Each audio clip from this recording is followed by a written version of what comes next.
ये घटना बड़ौदा के एक गुजराती युवक के साथ हुआ एक भयानक किस्से के बारे में है। उसका नाम जिगर है।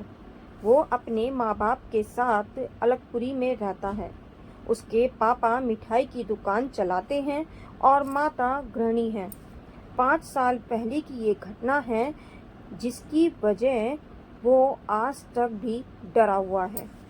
ये पूरी घटना के बारे में वो बताता है। इस घटना को याद करके आज भी मेरे दिल की धड़कन बढ़ जाती है। डर के कारण मेरे हाथ भी कांपने लगते हैं। भूत प्रेत और शैतान में भी वो कभी नहीं मानता था इन सब चीज़ों को। ये सब बातें बकवास हैं ऐसा ही मानता था। लेकिन ये घटना के बाद जब मैं अंधेरी गली में से भी निकलता हूँ ना, तो मेरे पैर थर थर कांपने लगते हैं। आज मेरी ऐसी हालत हो गई है कि आज तक रात को सोने के समय घर की लाइट चालू रखकर ही सोता हूँ। मेरे पापा बहुत ही कड़क स्वभाव के हैं। 12वीं कक्षा की परीक्षा में खराब परिणाम आने के कारण मेरे पापा का गुस्सा 7वें आसमान पे पहुंच गया। उन्होंने मुझे मार पीट के घर से बाहर निकाल दिया। मैं बड़ौदा से राजकोट भाग कर चला आया। वहीं पे मुझे एक दोस्त ने रहने के लिए मदद की, लेकिन मुझे कौन काम देगा क्योंकि मैं 12वीं कक्षा में नापास हुआ था। नौकरी नहीं मिली, फिर भी मैं हिम्मत नहीं हारा। मैं अपनी पिताजी का व्यवहार मिठाई और नाश्ता बेचना शुरू कर दिया। राजकोट के गोडल रोड पर फुटपाथ पे पूड़ी और साग बेचना शुरू कर दिया।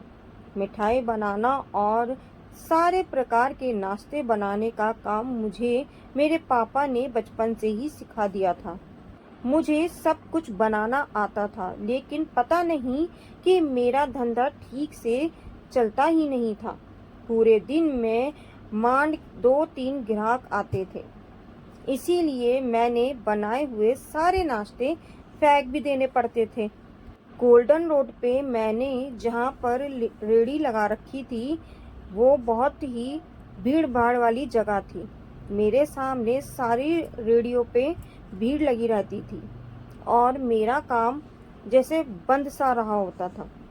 मैंने आखिर में हार मान ली और सब कुछ बेचकर घर वापस जाकर पिताजी के पैर पकड़कर माफ़ी मांग लूँगा। उस दिन दोपहर के 12 बजे मेरे डर की घटना शुरू हो गई। मैं अपनी रेहड़ी के पास खड़ा था। आस-पास में बहुत भीड़ नहीं थी।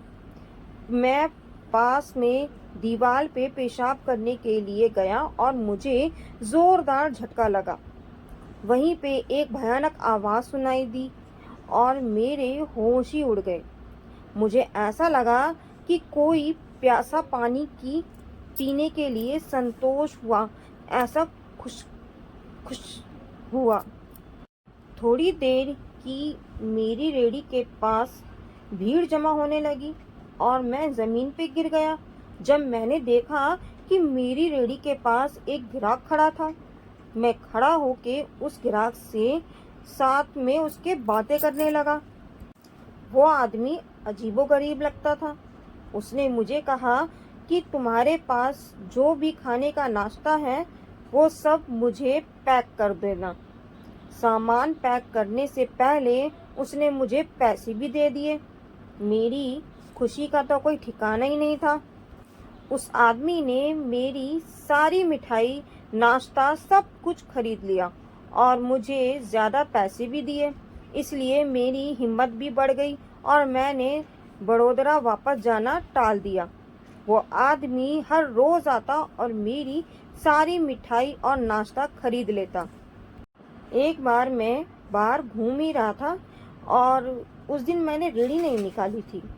दूसरे दिन रेहड़ी लेके मैं काम पे पहुंचा तो वो आदमी मेरे सामने आके खड़ा हो गया और गुस्से से लाल होके मेरे सामने घुर्राने लगा। उसने मुझे सिर्फ उतना ही कहा कि मैंने तुम्हें तुम्हारी तकलीफ में मदद की और तूने मुझे कल भूखा रखकर इसका बदला लिया। अब मैं तुझे इसकी सज़ा ज़रूर दूंगा। बस इतना ही बोल के वो दीवार के पास पड़ा पत्थर जहाँ वो मैं गया था पेशाब करने के लिए, तो वहाँ जाके वो अचानक से गायब हो गया। उसकी धमकी और उसका गायब हो जाना ये देखकर मेरे तो पसीने छूट गए। उसी क्षण मैंने रेडी पे रखकर जो भी सामान था उसे मैंने वापस किया और राजकोट की टिकट के लिए बिना ही मैं बड़ौदा चला गया। पिताजी से माफ़ी भी मांग ली। अब तो राजकोट शहर की बात तो दूर, उसका नक्शा भी देखना नहीं चाहता। अब तो बस हर समय एक ही डर सताता है कि वो रहस्यमय प्रेत इंसान मेरे साथ कैसा बदला लेगा। तो फ्रेंड्स, मुसीबत कहीं पर भी खड़ी हो सकती है। अगर आप भगवान का नाम जपते हो ना, तो ये मुसीबतें कोसों दूर रहती हैं। इसलिए राधे राधे। आप सबको अगर ये कहानी अच्छी लगी हो तो प्लीज़ मुझे लाइक कीजिएगा और कमेंट में मुझे ज़रूर बताइएगा आपको मेरी ये कहानी कैसी लगी।